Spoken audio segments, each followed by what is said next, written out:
సెక్షన్లు మార్చాల్సినంత అవసరం ఉందన్నమాట.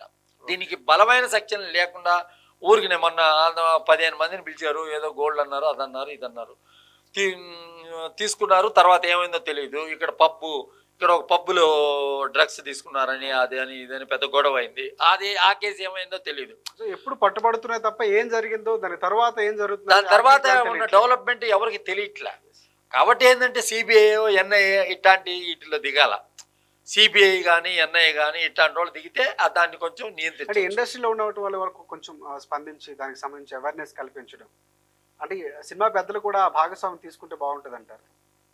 రేవంత్ రెడ్డి గారు మొన్న చెప్పారు కదా, మీరు టికెట్ రేట్లు పెంచుకునే దానికి రావడం కాదు, మీరు వీడియో కూడా డ్రగ్స్ మీద ఒక వీడియో చేసి దాంట్లో ముందు రిలీజ్ చేయాలా. ఇప్పుడు మనం సిగరెట్ తాగకూడదని, పాన్ వేసుకోకూడదని అవి చూపిస్తారు కదా సినిమాలో బిఫోర్ మన సెన్సార్ దాంట్లో. అదే విధంగా ఇవి కూడా ఒక రీల్ కింద రిలీజ్ చేయాలా అని చెప్పి చెప్పున్నాడు. అది జూనియర్ ఎన్టీఆర్ మొన్న సినిమాలో దేవరాకి ఏదో రిలీజ్ చేసినట్టున్నాడు. అట్లే అందరు చెయ్యాలా, చేస్తారో లేదో తెలియదు. ఎందుకంటే ఇంతకుముందు ఉన్న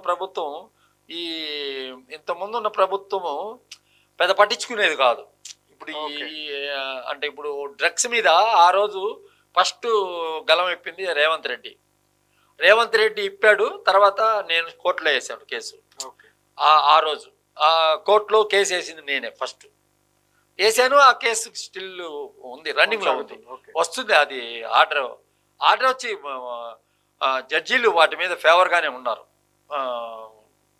తుది తీర్పు మంచిగానే వస్తుంది. ప్రభుత్వానికి మంచి అవకాశం, మంచి నిర్ణయం. మేము కూడా రావాలని కోరుకుంటాం, మీకు అనుకూలంగా మీ పోరాటం ఫలించాలని. అంటే ఇంకొకటి, మనకి హేమా కమిషన్ అనేది ఒకటి వినే ఉంటారు, చాలా ఫేమస్ అయింది. దానికి సంబంధించినటువంటి వాళ్ళు ఎవరైతే ఉన్నారో ఇండస్ట్రీ నుండి వాళ్ళు బయటకు వెళ్ళిపోవటం, ఈ ఆరోపణలు అన్నీ కూడా తెలుగు ఇండస్ట్రీపై కూడా చాలా వినిపిస్తున్నాయి. కాస్టింగ్ కౌచ్ అనేది ఒకటి ఉందని, ఆడపిల్లలకు భద్రత లేదని, మహిళలు ఎక్కడికక్కడ రావటం, కొంతమంది సోషల్ మీడియాలో పోస్టులు పెడుతున్నటువంటి సందర్భాలు కూడా చూసాం.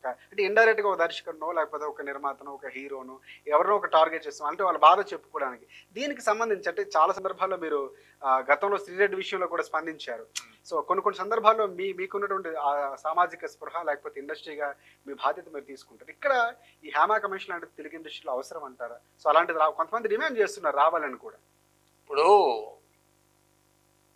యాక్చువల్గా వచ్చి ఇక్కడ శ్రీరెడ్డి గొడవ జరిగిన తర్వాత కోర్టుకి కొంతమంది సామాజిక కార్యకర్తలు వెళితే కోర్టు వచ్చి ఒక డైరెక్షన్ ఇచ్చింది.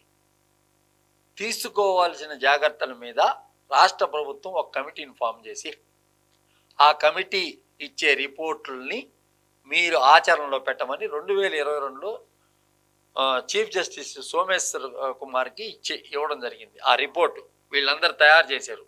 ఒక 20 మంది మహిళలు, ఒక సామాజిక మహిళలు ఏం చేశారు, వర్క్ స్పాట్లలో ఎక్కడైతే సినిమా షూటింగ్లు ఎక్కడ జరుగుతున్నాయో ఆ స్పాట్లలో ఏ రకంగా మీరు ఇబ్బంది పడుతున్నారు, ఏ రకమైన ఇబ్బంది మహిళ ఫేస్ చేస్తుంది అనే దాని మీద ఒక రిపోర్ట్ అనేది సబ్మిట్ చేస్తే గవర్నమెంట్ దాన్ని ఇంప్లిమెంట్ చేయాల్సినంత అవసరం ఉంది. కాబట్టి దానిపైన స్పందించలేదు. 2022లోనే ఇచ్చున్నారు. రైట్ సార్, మీరు కంటిన్యూ చేసుకుంటే ఒకటి కాస్టింగ్ కావచ్చు ఉందా అంటే, గతంలో చూసుకుంటే హీరోయిన్స్ బయటకు వచ్చి మేము డ్రెస్ చేంజ్ చేసుకోవాలంటే మాకు ఇప్పుడున్నటువంటి క్యారవాన్ సౌకర్యాలు లేవు, కానీ మాకు హీరోలు సపోర్ట్ చేసేవారని మాట్లాడిన సందర్భాలు ఉన్నాయి. అంటే వ్యతిరేకంగా కొంతమంది వేధించారని మాట్లాడిన సందర్భాలు చూసాం. అంటే అప్పటికి ఇప్పటికీ కాస్టింగ్ కౌచ్ పెరిగిందంటారు. ఎందుకంటే ఇప్పుడు ఉన్నటువంటి కొంచెం సెక్యూరిటీ లెవెల్స్ మారే, ఎందుకంటే ఫోన్స్ రావటం ఇవన్నీ మారినటువంటి సందర్భాలు నిజంగా ఉందంటారా కాస్టింగ్ కౌచ్ అనేది? అప్పుడు హీరోయిన్లు అంతా డ్రెస్ చేంజ్ కోసం ఏదో క్యారవాన్లో గీరవాన్లు కాకుండా చెట్లు చాటుకి వెళ్ళి మార్చుకునేవాళ్ళు. ఊటీ లాంటి ప్రదేశాలు ఉన్నాయనుకో, హోటల్కి పోవాలనుకో చాలా దూరం ఉంటుంది కాబట్టి, లొకేషన్ ఒక 50 కిలోమీటర్స్ అట్లా ఉంటుంది కాబట్టి వాళ్ళు మామూలుగా చెట్లు ఎక్కడ ఉంటే అక్కడ కారు ఆపేసి మార్చుకునేవాళ్ళు.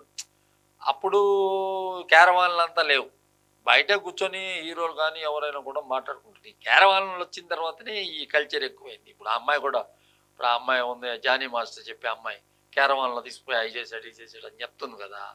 ఈ క్యారవాన్లో వచ్చిన తర్వాతనే ఇది ఎక్కువైందని చెప్పవచ్చు. జానీ మాస్టర్ గురించి మీరు దానికి సంబంధించి కూడా స్పందించారు. అవును, అసలు ఏంటి సార్ ఆ వివాదం? నిజంగా అసలు ఆ వివాదం మొత్తం తెలిసి ఉంటుంది పూర్వపరాలు.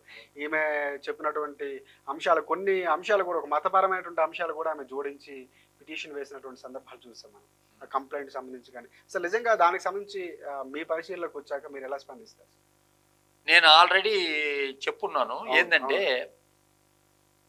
జానీ మాస్టర్ తప్పు చేశాడో లేదో ఒక అమ్మాయి ముందుకు వచ్చి చెప్పింది.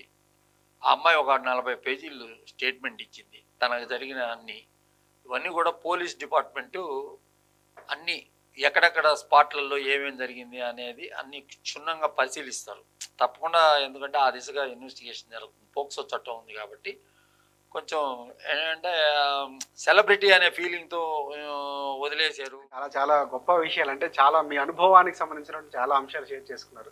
ప్రత్యేకంగా మీకు ధన్యవాదాలు. అండ్ మీకు దీపావళి శుభాకాంక్షలు కూడా. Thank you. అండ్ అందరూ బాగుండాలి. చివరిగా దీపావళికి సంబంధించిన మా ప్రేక్షకులకి ఏం చెప్తారు?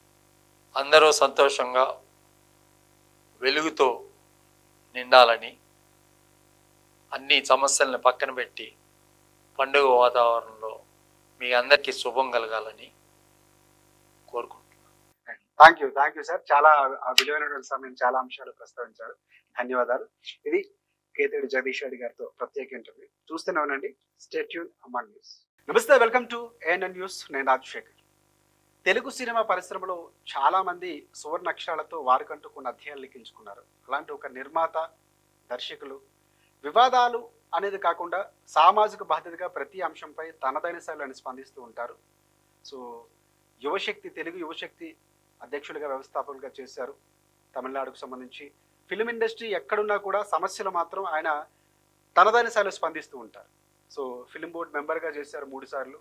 సో తెలుగు సినిమాలో కీలకంగా అంటే లక్ష్మీస్ వీర గ్రంథం అలాంటి గ్రంథానికి సంబంధించినటువంటి సినిమా అప్పట్లో చాలా వివాదం. అటువైపు తేజ గారికి సంబంధించినటువంటి సినిమా నడుస్తుంది అనుకున్న తర్వాత మారినటువంటి పరిణామాలు కృష్ణ గారు దర్శకత్వం వహించారు. అలాంటి సినిమాకి సంబంధించి కూడా పూర్తిగా తనదైన శైలిలో సినిమా నిర్మించారు. సో దానికి సంబంధించి మాట్లాడాల్సిన అవసరం లేదు. సో ప్రస్తుత రాజకీయ సమస్యలకు సంబంధించి కానీ సినిమాలకు సంబంధించినటువంటి ఏ సమస్య వచ్చినా ఆయన స్పందిస్తూ ఉంటారు. సో ఆయనతో మనతో పాటు ఉన్నారని మనం మాట్లాడదాం. సో మరిన్ని విషయాలు తెలుసుకుందాం. ఇప్పుడున్నటువంటి సామాజిక పరిస్థితులు, రాజకీయ